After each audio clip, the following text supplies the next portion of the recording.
of Northeast Streaming Sports.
What's up, everybody? It's another NFC show as we start working towards 200. This is 101. Anyways, how's everybody doing? No Sneaky today. Unfortunately, I had something to take care of with family, but wishing him all the best right there. And let's start off. We might as well start off. They didn't play last week, so it's not a big deal. The Giants do play this week on Monday night. It'll be the one game you don't watch because the other game is going to be a lot more exciting. Yes, sir. But they are on Monday night. That being said, let's get to Washington because we're going to be talking a lot about what game is coming up. But Washington has a bye week. They did play last week. Did we? Did we?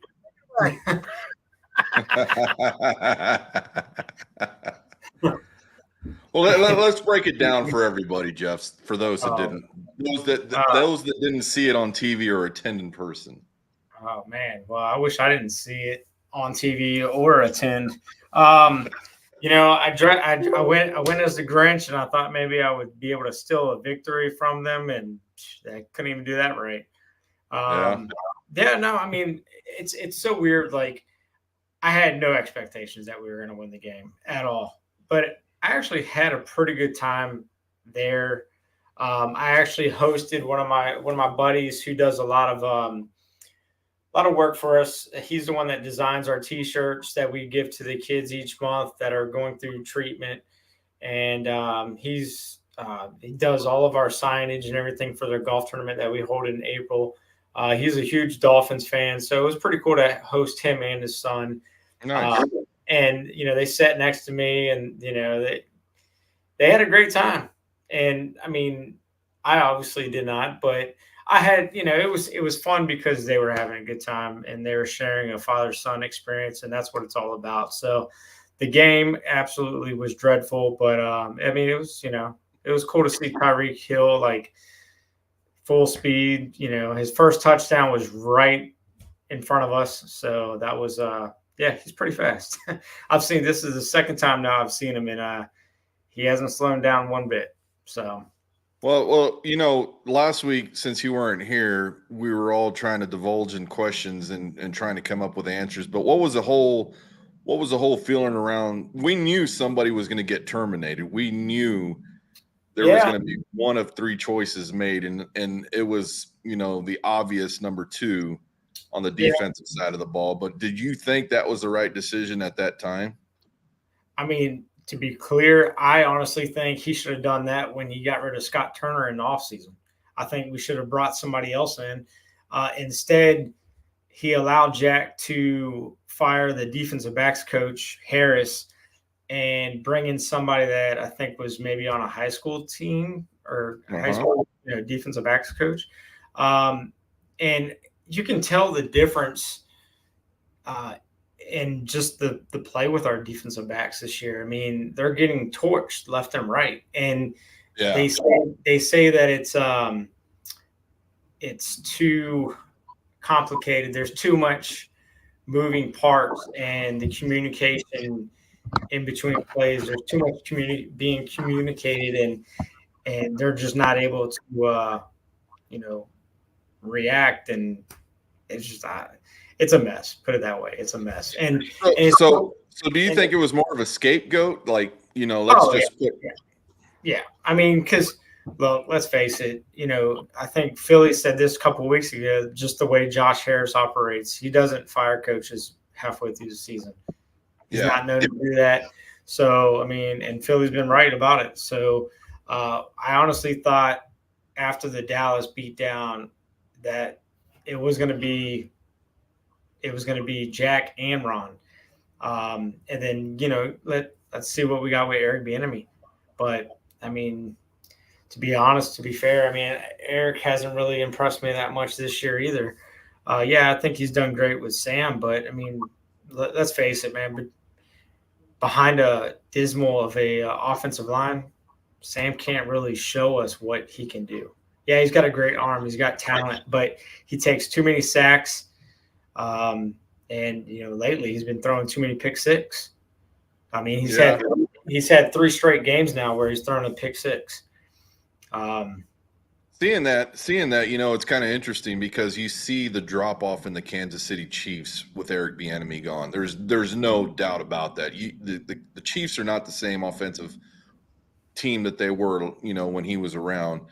And then going to Washington and trying to see him there and trying to coach these guys up. And, you knew it was coming at the beginning of the season when people were already complaining. Yeah. And now we are in week 13 coming in. You guys got the bye week apparently. I didn't, wasn't paying attention too much. But with that going on and Rivera coming up, you don't, do you think he's actually going to make it through the week, week 18? Rivera, they're not gonna get rid of him now. I mean, I don't see them. I don't see it happening. But the bad thing is, I mean, he's definitely lost the locker room. I mean, you got Jonathan Allen, who was interviewed this week, and they asked him, do you think about leaving? And he said, 1,000% I think about it. I mean, he's one of your leaders. He's one of the guys. He's the guy on defense that he's a captain. So it's I don't know. It's crazy to me that, I mean, and he's made comments in the past about it's frustrating losing. I mean, he's been here 7 years, and I would say I don't think we've had a winning record since he's been here. I think we might have been 500 twice, but okay, it's just, and he comes from Alabama. He's used to winning, so it is frustrating. Well, yeah, and that's the thing, for being the NFC East, being a team that is a rival with us. We've got you at week 18, actually, the last game, and that's why I'm asking. Is you think he's going to make it up to the end? Because those are when decisions are going to be made on who's playing, who's not, and that's why I'm just intrigued to know what you think of what your team is going to be doing here towards the end of the season, because we do have to face you at the very end. I wouldn't be too worried about it. I think your backups will do just fine against us. Yeah, I mean, we're not going to win another game, hands down. We will not win another game this season. And you guys play the Giants again? No, we already play. I mean, even if we did, we lose to them with a third. Why? It doesn't matter. They can't beat the Giants anyways. Yeah, we can. I mean, we do play another New York team on Christmas Eve, and we're going to get beat by them. I mean, their defense is good. That's one thing you can't stray away from. Their defense will probably score more points than our offense. Yeah, but your defense is good enough to keep them off the board. So that might be a 0-0 tie. Our defense is not good. They were good when we had Sweat and Young. We're not good. I didn't say the defense was good. I said your defense was good enough for the Jets' offense. That's what I said. Hey, so let's call that the right way. So I'll be honest. I feel like that if you guys do lose the next two games, which you're expecting that you do, I would think Ron Rivera is going to resign. I think that's what. If I was Rivera, I think that's what I would do there. I would actually I'd give up the reins, because why go through this?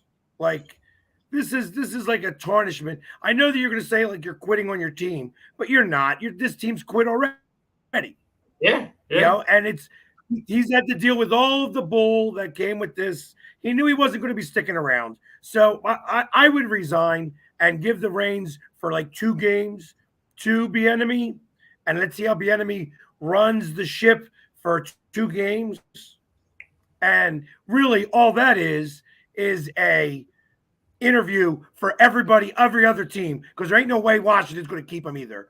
There's no way that Harris is going to have Bieniemy as his first coach.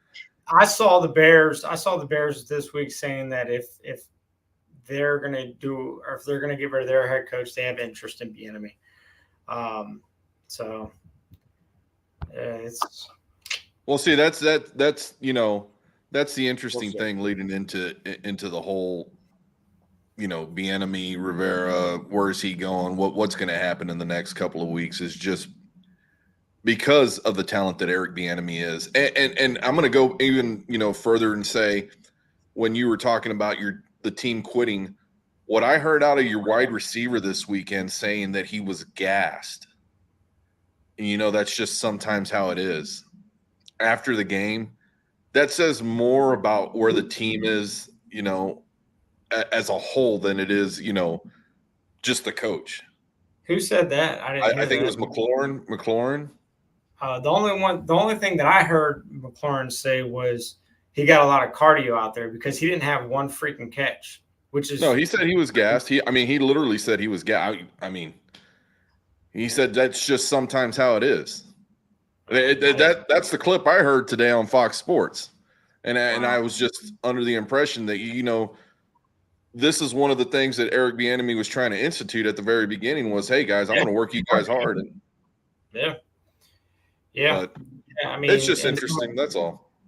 Yeah, now some of the players were complaining in training camp saying that he was working on too hard, but there's a purpose behind all that work, is so that way you're not gassed. Exactly. But I don't know. We'll see. It's just you're looking back and seeing a lot of the draft picks that we could have had but I wasn't big on some of the people that Ron Rivera brought in. That he had on the Panthers staff. I saw how their draft classes, in the last couple of years prior to him getting fired. Yeah, that just doesn't make any sense. If it didn't work once, it's not going to work again. Why would you get away from that? And for a head coaching opportunity, you got to take advantage of it. But either way, we can see where it's at.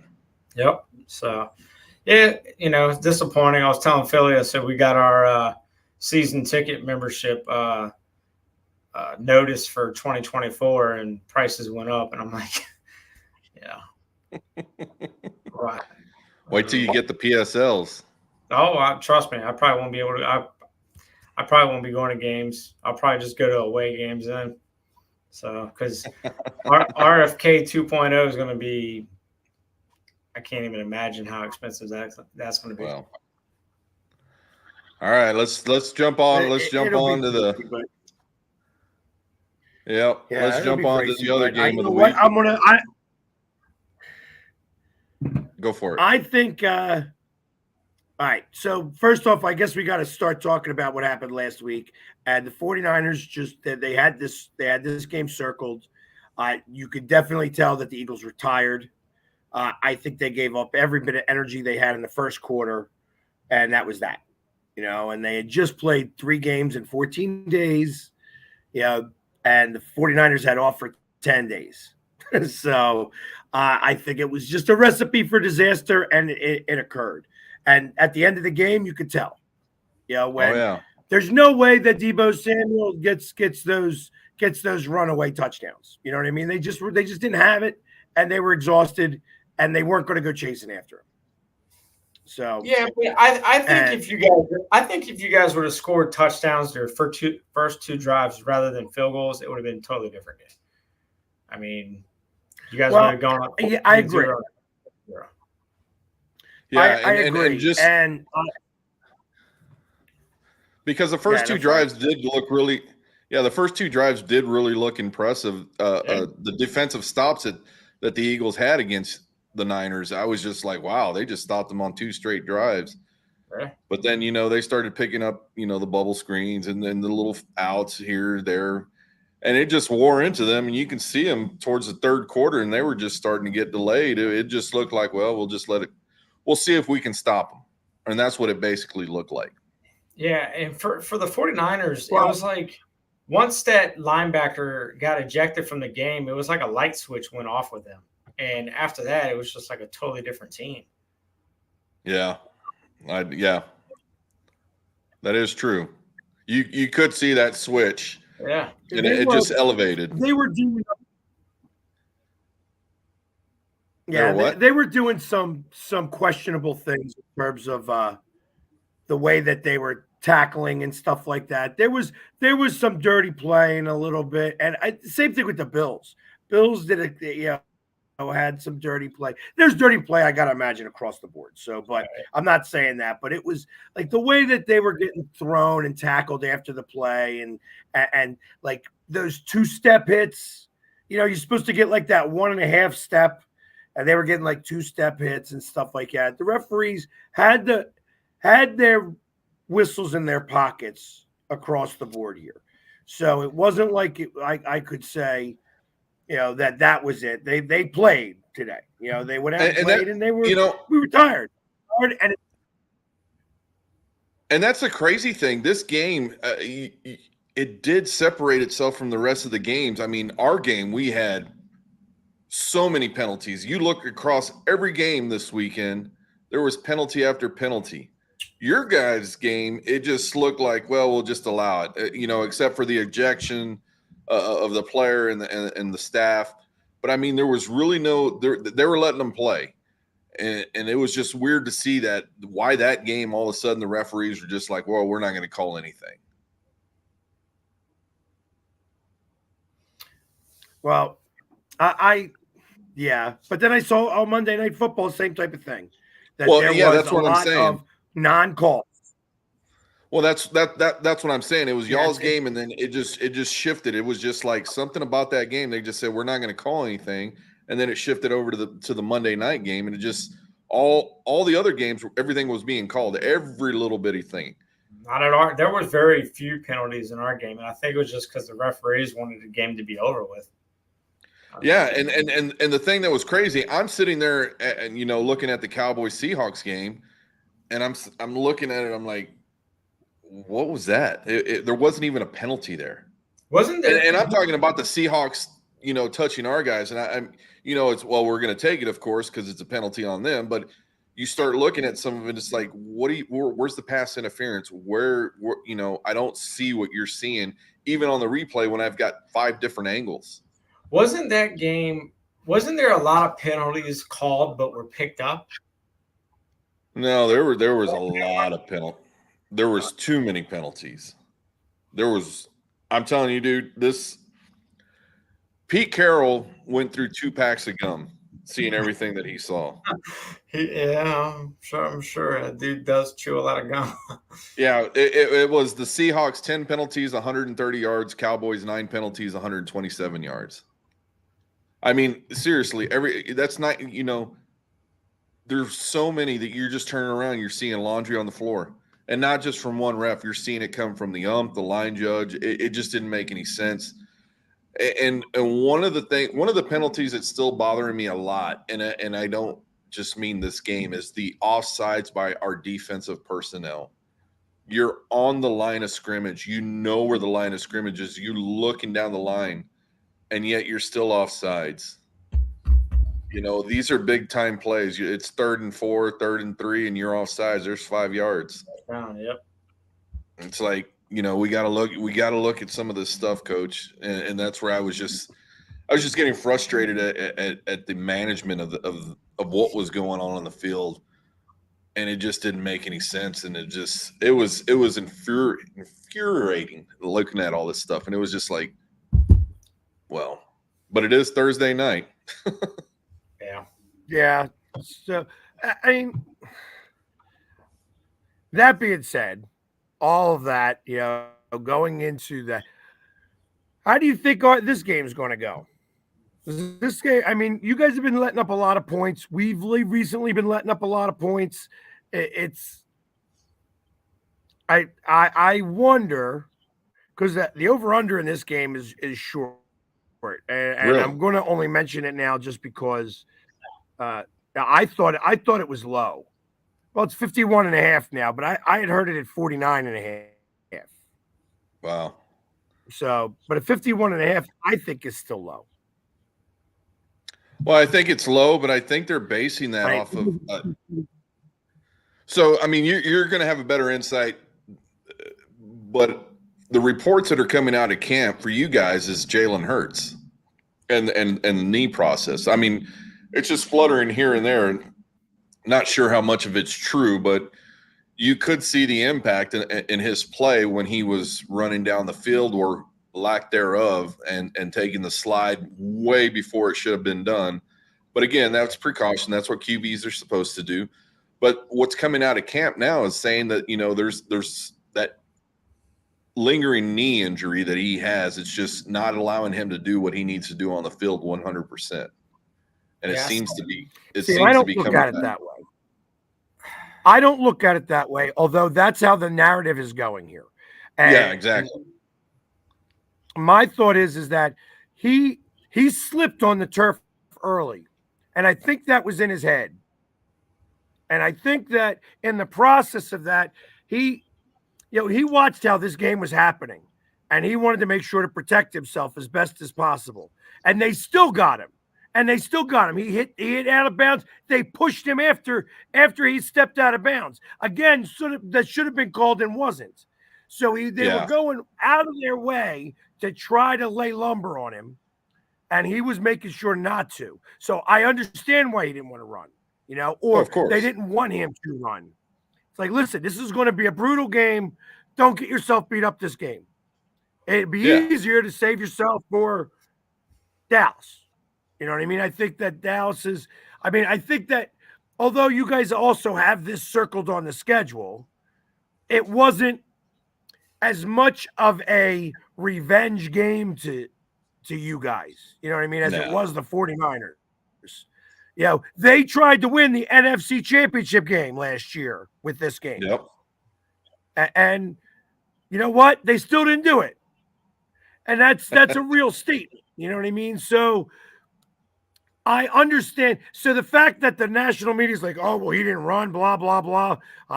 Some goofball saying, oh, well, they should start Mariota. Hey, listen. I saw that today. I was like, what? Yeah, I mean, that's what happens when school bags start talking. You know what I mean? So, but truth of the matter is that we have 2 more games we need to win right now. We have to beat Dallas. If we beat Dallas, the NFC East is almost a lock, at that point. If we beat Dallas at Seattle, depending on what the 49ers do, obviously. Correct. We would going back. Going back to the Jalen Hurts, it's not only that. I believe he's also in concussion protocol this week. Yeah, he went in and got right out. Yeah, He got right out, and that was on a real bad, like again, a late hit. You know what I mean? So it was like that was all part of the plan. I feel that listen, don't go out there and try to win this. You're going to have to pass it. You're going to have. I mean, they were all over the field, and we were slow. Yeah, we were just not at. We were not at 100%. So we're running at 80%. And at the end of the game, they were at like 110. They had a couple of good hits. They put a hit on Swift. It was a good hit. You know what I mean? Yeah. But it was also because he's not moving as fast and he's going full speed. And that's so those hits take a toll on your body. And that's what was happening, especially at the end of the game. They had all that energy left over, and we were just gassed. No, I see it. So what that does for you as it goes into this week, I mean, there's still some aches and pains that they've got, I'm sure. Oh, yeah. You know what I mean? That's a real statement. But I think that you're going to see, I mean, it was also a wake-up call. It's like, hey, listen, we cannot take another play off. Yeah. We can't do it. So I kind of feel like this is going to be a really tough game.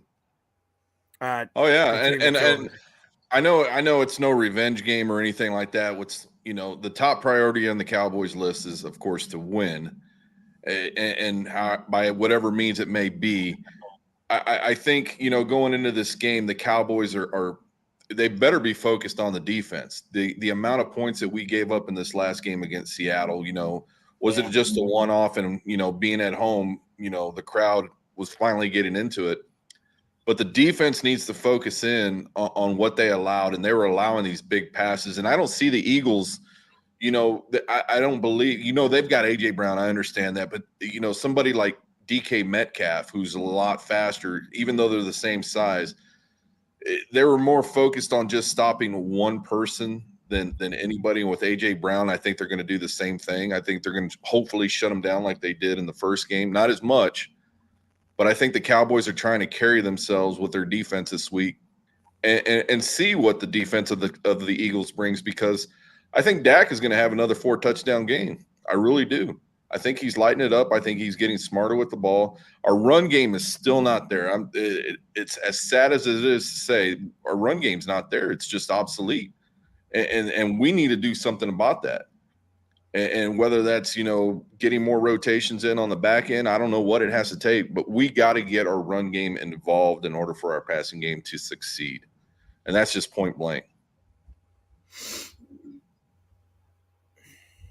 Well, I'll tell you that and I agree with you. I mean, right now we're 32nd against the pass. So to say that, he's going to get 4 passing touchdowns wouldn't be a surprise. But I also know that your defense has been giving up a lot of points lately. So, that's exactly it. Yeah, so it's going to be a little bit of a shootout. I mean, I feel.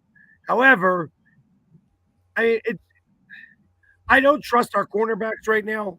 Like I said, I feel that there has to be more blitzing done. Like, that's the way that you're going to start to resolve this. You got to have him make decisions faster. That a quarterback is not doing that with the front 4. Yeah. So unless we're getting that actual push and getting in there at 3 seconds, that he's got to make the decision. You know what I mean? It's like when you got that extra half a second, you're going to be able to find the right guy to throw to. But you want to be able to throw it off, and our guys are just so far off. It's like, well, I'm going to agree. I'm going to agree with just so far off. Yeah, I'm going to agree with Joe. I mean, last Thursday was our third game in 13 days, and it was just like, okay, what are we doing out here? And I believe they were tired, and the 10 days, of rest is going to come in a big factor in this game. Just like you were talking about San Francisco getting their 10 days of rest and coming in, whatever it may have been. Now the Cowboys are doing the same thing. And not only that, we're at home still, which as crazy as it sounds, I'm glad to have this third game straight at home. But when the Eagles are flying into Dallas, what kind of game plan are they thinking of? Because while we did allow the Seattle Seahawks to pass, like I said, with Metcalf, I think we're going to be able to circumvent what the Eagles are going to do with the secondary and just hold them tight. Swift, I know he had a little injury as well from your game. They had him questionable as well, I believe, this week. If correct me if I'm wrong, but that's one of y'all's big running games. So I think it's going to be fair enough, and I do think it's going to be a little bit higher scoring than 49 points. So we'll just see from there. But I do think it's going to be a great game. Where's it at? Dallas? Yeah. Yeah. So, and I believe, I think it's going to go back and forth. I mean, unless we can start to get in, I think that if I was the Eagles, I mean, everybody's saying to run the ball, run the ball, run the ball. Truth of the matter is that you have to take time off of the clock. That's what's got to happen. So you almost want to run only one play a minute. So don't go rushing into things. And I think you almost start out rushing. Maybe you do like the quick counts. Start off the game and then go into kill mode. Just slow. And just one thing that the 49ers did that has not been spoken about at all. And now that we're at this point, they're going to bring this up. The 49ers did very well on side to side. That's what they had the Eagles do. The Eagles defense was always running side to side. Now, I noticed that. When I noticed that, again, I'm not getting paid a lot to be a coach. I think that the Eagles, if I was the coach, though, I'd start to realize that myself, that we have to go side to side. We want the defense running. And, hey, it might work, it might not work, you know what I mean, in terms of, they're going to catch you sometimes. Sometimes you're going to be able to get past them. But by the end of the game, you're going to be tired. And that's kind of what happened with us. But I would learn from that. Okay, we got to be able to do the same thing.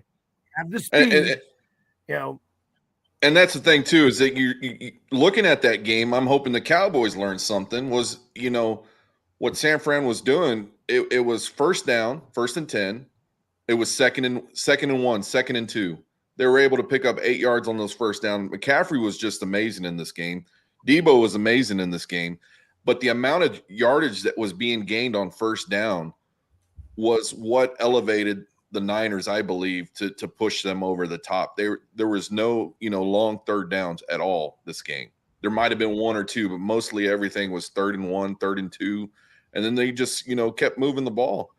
And you're right, the side to side. But, as much credit as everybody's giving Purdy in the system that Shanahan has, I mean, he's doing what he's told to do. He's throwing those little screens. He's throwing those little bubble routes. He threw for 313 yards, and I think it was 212 yards. That was yards after catch. Yep. Yeah. So don't tell me it's Purdy. Purdy's doing what he's told to do. Exactly. Being a game manager, and that's okay. And that's been the case. And it's all right for him to do so. Yeah. And if you're winning like that, that's great. But there's easy ways to shut that down as a defensive coordinator, and that's why I'm saying I hope the Cowboys learn some lessons from this past game on what they need to take into this game this weekend, Sunday night against the Eagles. There's so much opportunity there after seeing what the Eagles suffered from, and it's easy to maintain, it's easy to get lit up, but we'll see what the Cowboys do. Jamie, I think you guys should just do this all game. I think you guys should just do the brotherly shove all game. I mean, nobody. Well, you saw what happened. You saw what happened this weekend. The first attempt, I believe, it was Chase Young. He just went from behind and grabbed him from the horse collar. And just started jerking and him back. No penalty. Nope, nothing was said. No penalty. And it was just amazing. I it's- mean, it's- literally, he just stood up, grabbed him from the horse collar or back of the shoulder pad, and just started jerking on him. Yeah. And it was like, okay, Yeah. Yeah. And Eagles did that to Josh second Allen time too. we went in. yeah. And But it they was went just from the astonishing to 2-yard see line. that. And they went from the 2-yard line. So and that was that first one that went to the half-inch line, and then after that we knocked it in. So Yeah, it and of worked course really the both breaking ways. and of course the breaking news all weekend long and coming into this week is Goodell. He doesn't want that allowed, and I'm telling you, it's gonna be banned.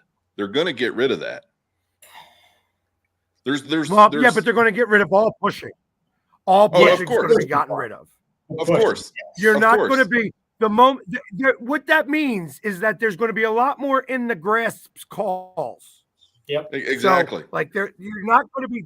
That's what's going to wind up occurring. That when you're there, if you have a hold on him and you've got him for like a beat of a second, it's almost going to be like the pin of a mat. You know, yeah. that's how they're going to have to run that. Well, that's what I was saying earlier in the season. Moment you start to get right. Yeah, that's what I was saying earlier in the season. Yeah, that's what I was saying earlier in the season when they banned tugging. You know, when a team player or of their own, you know, was pulling them forward, they banned that, and they're looking at it the same situation, being pushed from behind, because you know when you've got these running backs, and I'm not just talking about the quarterback sneak. I'm talking about even when the running backs are 5-6 yards up, and then all of a sudden you get these guys, these linemen who are running up there and who bulldoze and hit the pile and move him forward 5 or 6 yards, or whatever it may be. They want to ban that too, which they should. You know, you're risking a lot of injury when those plays occur. Right. No, and I understand, but I don't know. I'm beginning to feel like as we start talking about that and whatever and such like that, you're going to start seeing the offensive line spread out. Because as long as they're on the line, it doesn't matter. As long as they're on the line, it doesn't matter. So you could have those linemen anywhere. They don't have to be within the hashes either. They just got to be anywhere on the line. So you could have 3 linemen lined up on the outside that you're going to screen over there. You know what I mean? As long as they check in. If you wanted to work it that way. Yeah. Well, no. I mean, they wouldn't even need to check in. Okay. Because they'd still be on the line. They still can't do what they're supposed to do. And they can't run down the field. You know what I mean? They'd still be, and then the pocket's going to be considered how big then? I mean, those are all weirdo things that I think are going to wind up occurring because of what they're trying to do. Well, there was one play that occurred that still nobody's explained it to me. It was on the goal line, or we were on the 3-yard line. That's when Dak snaps the ball. Now, mind you, we're on the 3-yard line. We're right there on the end zone. Dak starts running around, tosses the ball. We get a flag for offensive lineman downfield. We're on the 3-yard line. But yet we got a penalty for an offensive lineman downfield. That's 5 yards. Right, but if he's in the end zone, that's too far. Yeah. Yeah, but if he's in the end zone, that's too far. We're on the 3-yard line. Was he on the 2? Yeah, I know, but like he wasn't in the end zone. That's the whole purpose. We were right there. He knew better not to run in the end zone. He ran into the end zone after the pass was attempted. He was on the 2.5. Yeah, and that's what I'm just trying to understand. You have 5 yards of play, even if you're on the 3-yard line. That's just something I'm waiting for somebody to answer. Yeah, and I don't know if anybody's really got the answer. Yeah, not for when it comes this to the season. Officiating this year. Yeah, and I'm telling you, all it takes is that one extra official in the back to mirror the referee on the other side. That's all it takes. That's all it's going to take. Well, we'll see if they do anything like that. I keep talking about the eye in the sky ref, but Yeah, I don't think that'll ever Even happen. then, it's like it's going to be too hard. Yeah, I mean, if they don't want to chip it's gonna a be too football on a hard to do. field, if they don't want to chip a football on a field so that they can manage where the football's at all times, so that they're not measuring with paper and stuff, then it just goes to show that they're trying to keep some humanity in this. Right. Well, let's go. So let's talk about it. Like I said, the over-under is 51.5, and the Dallas Cowboys are a 3.5-point favorite. Currently. You said Go ahead, Pork Rind. Yeah, I mean, it's going to be a good game. I do see it going back and forth a lot. I can see it being a 35-31 Cowboys victory. Unless Dak throws a couple interceptions, I don't see it. I don't think both defenses show up. I think it's going to be a shootout. So I say 35-31. And if Dak throws a few interceptions, then it might be 35-31 Philly. So, damn, I just saw Lloyd predicted the same thing. Yeah, I'm going into this game more. I'm going into this game more. First, I want to say hi, Jeannie. It was good to see you too. Going into this football game, my expectations are going to be our defense is going to do more than what they did against the Seahawks. The Seahawks game was tough. Again, it was going back into the same scenario that Philly was talking about his Eagles, the 3 games in 13 days. It was Thursday night football yet again after Thanksgiving night. You're just pushing forward with everything you got. And defense was just, tired. You can see it from all sides of the ball. And, they got that extra, little bit of energy towards the end of the game where we stopped them. But I think going into this game, I think our defense is going to step it up. Our offense better step it up. And especially after Mike McCarthy coming off of emergency surgery today, hope he's doing well. It's going to go leading into what Dan Quinn's going to be setting up on the defensive side of the ball.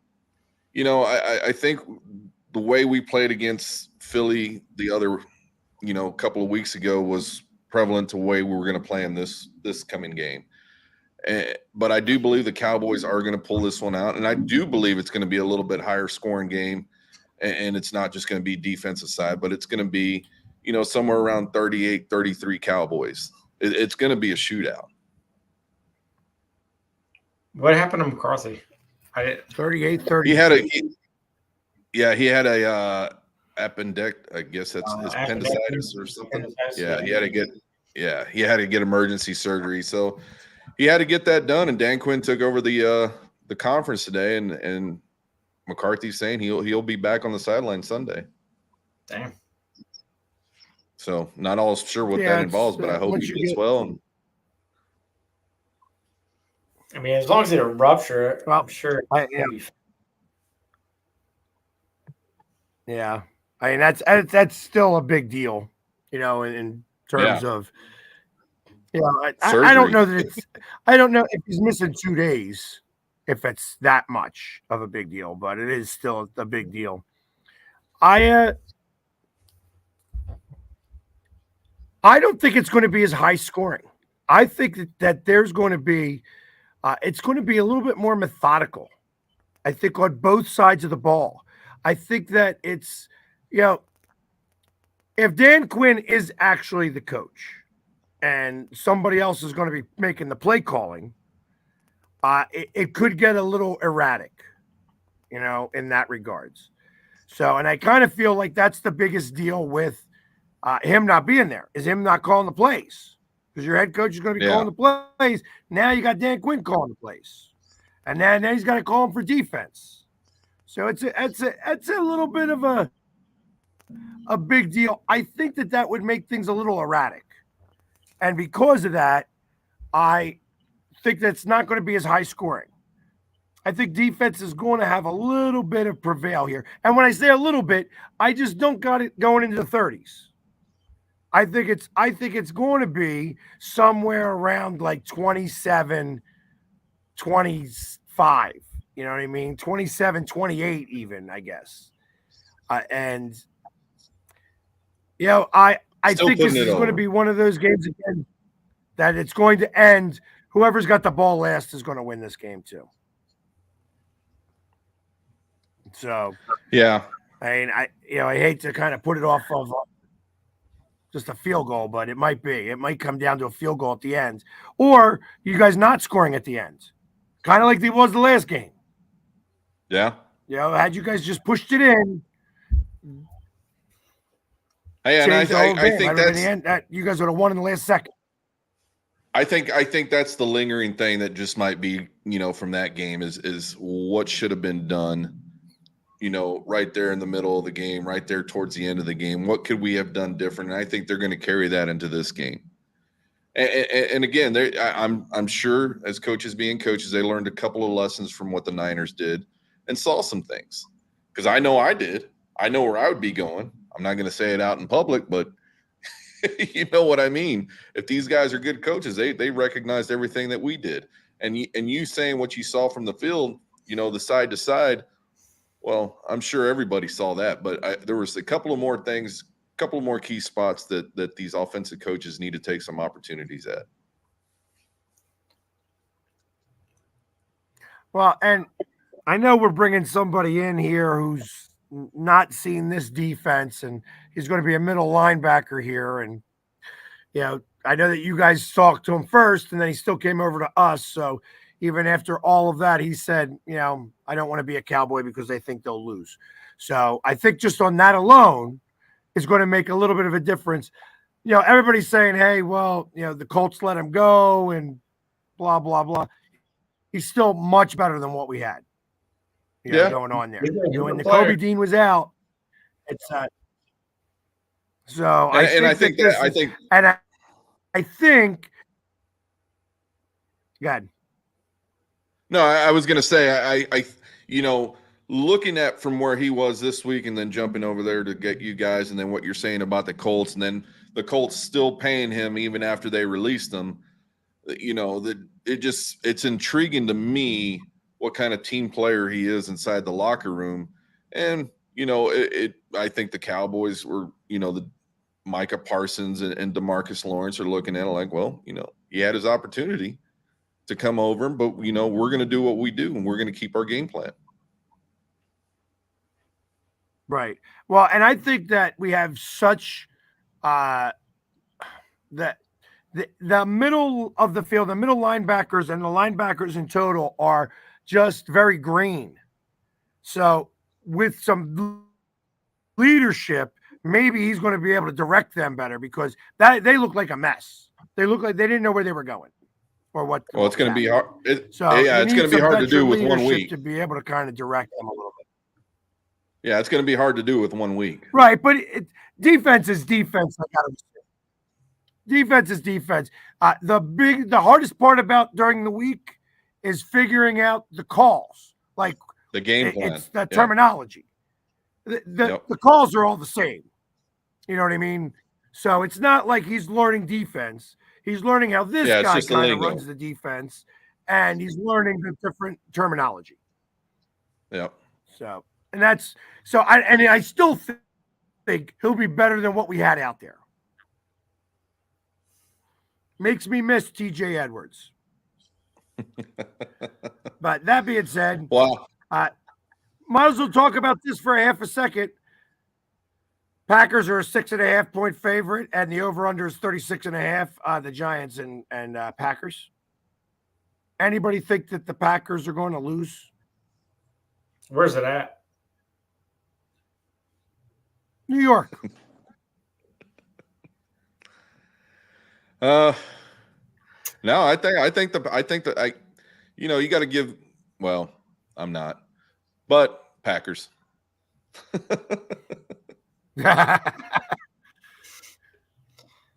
I'm Giants are going to win. I'm going to say that. I'm going to go with sneaky on this one. We'll say Giants win. DeVito has a hell of a game, and yeah. I just saw enough from Love. Finally getting All right. some. There you go. I just saw him getting some. The way he played against Kansas City, if he plays the way against the Giants, I think he's going to do well. And then you have to look at the coach's record from the Packers. LaFleur, he hasn't lost in December. It might be his first loss. Who knows? But I think the way the kid's playing, the way he showed out in Monday Night Football against Kansas City, I think he's going to do the same. DeVito's mom's serving cutlets, man. They're going to win. Yeah, got to be careful. Filling them full of pasta.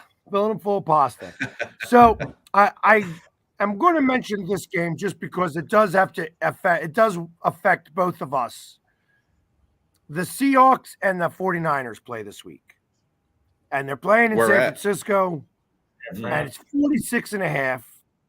And it's 10.5 point spread. Oof. Gino does not play well against San Fran. Danny DeVito. Yeah, I think 49ers win. I mean, I just don't see the Seahawks beating 49ers. 49ers playing good. They're playing good ball. Yeah, I'm gonna jump a little bit on this one. I think the way that the Seahawks carried themselves last week, I think going into San Fran, they're gonna be shoving a little bit. There's gonna be some emotion, especially with the rivalry that they've had here recently. And Geno Smith, I know he played a little bit injured against the Cowboys. He's gonna have 10 days rest. Yeah, San Francisco's playing at home, but I think the Seahawks have a faster defense, and what they impressed me on how fast they were in person. And I think, they're going to march into San Francisco and they're going to give them a run for their money. Now, I'm not saying they're going to win, but, it's going to be a fun game to watch. I think that 49ers better be careful because they might be sniffing themselves. Yeah. Exactly. And with the 10.5 point spread, that's really what I think. I feel that if I was a betting guy, I would take the flyer on the money line for the Seahawks here. I think that it would be a halfway decent bet. And then after that, because then they got the Ravens. So this, it sounds so ridiculous to think that the Seahawks could be a trap game because you have, again, a potential Super Bowl lineup with the Ravens and the 49ers. So, and I think Lamar is still undefeated against. I think he's still undefeated against NFC teams too. Or, I'm sorry, he's got one loss. And that's the thing about what you're talking about, the trap game. You came off a high, adrenaline game. You're headed back home. You've got Seattle, a known rival, coming into your home. It's not going to be all bells and whistles for these guys. These guys are going to play. They're going to go there to play some football. Mm-hmm. And I'm telling you, what Seattle, what they showed me in Dallas is what they're going to show San Fran. And they know San Fran better than they know themselves, apparently, because I'm hearing a lot of talk out of the Seattle camp, which is good. Yeah. Now, I want it to be a very physical game because we got them next week. Now, if San Fran wins and Dallas wins, San Fran's got number 1 seed, right? Correct. Yeah. But then again, they have to win out, and everybody's got to hold serve. Right. You know what I mean? Because that, like I said, they lose to the Ravens, and then the Eagles win out. We went out. This game makes a big difference. This game figures out whether we will have 2 weeks off going into a bye week, and I understand going into a bye week, but just resting Jalen Hurts is kind of what I'm looking at there. Yeah. Or having to play to the 17th game. To the 17th game. because that's what'll wind up happening. It'll come down to the 17th game. And you guys have So- Giants the last game of the season, right? Giants, Yeah, Arizona twice. Giants. Oh, wow. Interesting. So, and That Dallas is is coming up on their gauntlet. That should be the This is your toughest part of the season right now. Yeah. And that's the crux of this season. It goes to show, we got who we got towards the end, and then we got Washington at the end. But it's been like that for a couple of years where the Eagles play the Giants almost consecutively within 3 weeks for the past, 2 years, 3 years? Yeah. Which is weird because I like playing the Giants so much earlier in the season. Yeah, I think I know that people feel a certain way I'd rather about Yeah. the Eagles-Cowboys rivalry and how that's a bigger rivalry than the Eagles and Giants. But I have always felt that the Eagles season starts when we play New York, when we play the Giants. That's when our season actually begins. The fact that it's this late in the season, I'm not a big fan of. Yeah, it's kind of I don't know. I didn't like the schedule to begin with. 3 straight home games. Yeah, I didn't like the But- schedule either. It's worked in your favor for this week, though.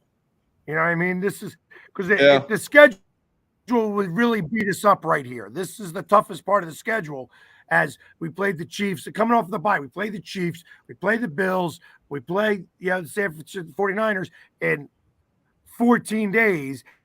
And now we play the Dallas Cowboys coming off a 10-day rest. 49ers came off a 10 days rest. We had the Chiefs after their bye. You know what I mean? So, That's it. and I don't know, did Buffalo come off of their bye? I think Buffalo came off of their bye. So it's like we've been getting beat up by the bye. Here, That was the last our 4 weeks. schedule last year. That was our schedule last year. Well, But it's going to you be a got to lot win the of fun. games and I that are hope in to front see of you. That's what you got to do. Yeah, Yep. right about that. Well, the fun thing is I'm hoping to So- see a bunch of fans out there this Sunday, cruise around there, walk around, hopefully see more fans from both sides of the fence. Yeah, well, you see me down there. Tickets are ridiculous. Yeah, I saw row 6 for 1,000. Whew, Oh yeah. damn. That was the cheap one. Yeah. That was the cheap one. So, Hey, I mean, hey, True, who do hopefully you, they'll come down a little. True, who do you guys play when you guys are bringing in Jimmy Johnson for the Ring of Honor? Detroit. Okay, that'll be a good game too. Detroit, baby. Yeah, I don't. It's going to be a I'm lot not. of fun. I got Detroit as frauds. Yeah, they're doing well. They're not going to be. Yeah, that defense is another defense that lets up too many points. Yeah, Yeah. I think they're a year or two away. Yeah, they definitely They're need some fun. more. They're fun. They need to get in the playoffs and they need to get that playoff feel. Yeah. You know what I mean? Experience. They're a fun team to watch right now. Well, they are. They definitely are. I'm enjoying watching them. I'm enjoying watching the Dolphins. I mean, yeah, some fun teams to watch. That's for sure. Yeah, there's some teams with some personality. Yeah. So. But anyways, we're at the top of the hour. So again, everybody, thanks for all of the likes and all of the messages today. I appreciate it. And we'll be back next week to talk about how the Eagles are still going to be in first place and everything else that happens during the week. So And everybody, there you go. We're not gonna lose We this won't week. lose this week. we will not We're lose. not going to lose this week. At least not lose your coach, maybe. No. Everybody, thanks again. And as always, How about them Cowboys? go Birds!